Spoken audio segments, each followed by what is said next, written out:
मोहनलाल सुखाड़िया विश्वविद्यालय में वर्ष 2018 में भर्ती प्रक्रिया जो हुई थी, जिसमें सहायक निदेशक शारीरिक शिक्षा, असिस्टेंट डायरेक्टर फिजिकल एजुकेशन की भर्ती नियम विरुद्ध और अयोग्य अभ्यर्थियों को चयनित करके लेकर हुई थी। उसके संदर्भ में विगत 2 वर्षों से डॉक्टर सुरेंद्र सिंह चौहान और मैं स्वयं डॉक्टर कुलदीप सिंह झाला हर जगह शिकायत कर चुके हैं।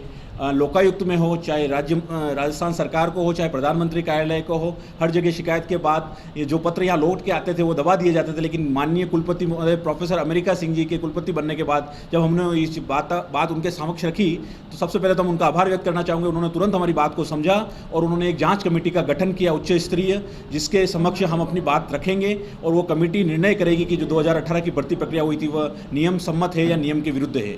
मुख्य रूप से जहाँ वहाँ नियमों का अवहेलना की गई थी, 2018 की जो नियमावली भर्ती की जो 2017 में नियमावली तय की गई थी, उसमें स्पष्ट रूप से लिखा गया था कि गुड एकेडमिक रिकॉर्ड में 10वीं तथा 12वीं दोनों में से एक जगह 50%, ग्रेजुएशन में 50% अंक होना आवश्यक है।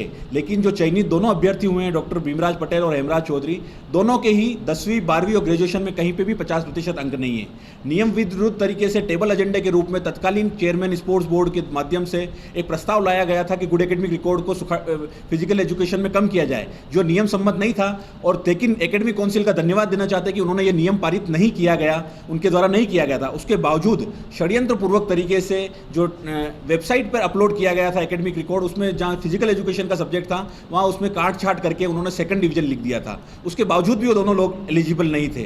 दूसरा बिंदु मुख्य रूप से ये था कि चेयरमैन स्पोर्ट्स बोर्ड इसके लिए अधिकृत ही नहीं था। चेयरमैन स्पोर्ट्स बोर्ड डीएसडब्ल्यू का कार्यक्षेत्र था उस टाइम में, और डीएसडब्ल्यू मदन सिंह राठौड़ उस टाइम के जो तत्कालीन थे, उन्होंने इसकी शिकायत दर्ज करी थी कुलपति को कि प्रोफेसर सीआर सुथार की नियुक्ति आपने गलत की है, और डीएसडब्ल्यू का क्षेत्राधिकार उनका मदन सिंह जी का था। उसके बावजूद उनको इस प्रक्रिया से दूर रखा गया।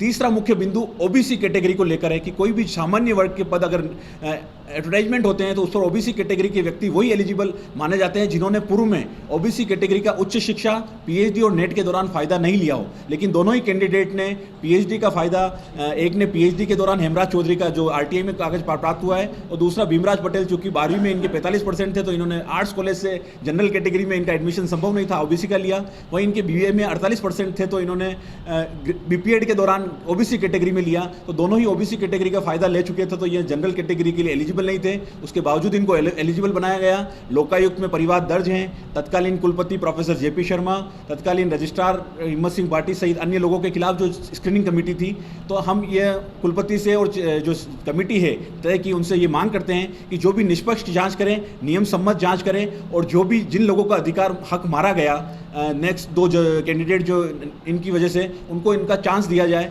यही हम उम्मीद करते हैं। और प्रोफेसर अमेरिका सिंह जी का एक बार पुनः हृदय से आभार व्यक्त करते हैं कि निश्चित रूप से उनके आने के बाद एक आस नई जगी है हमारे।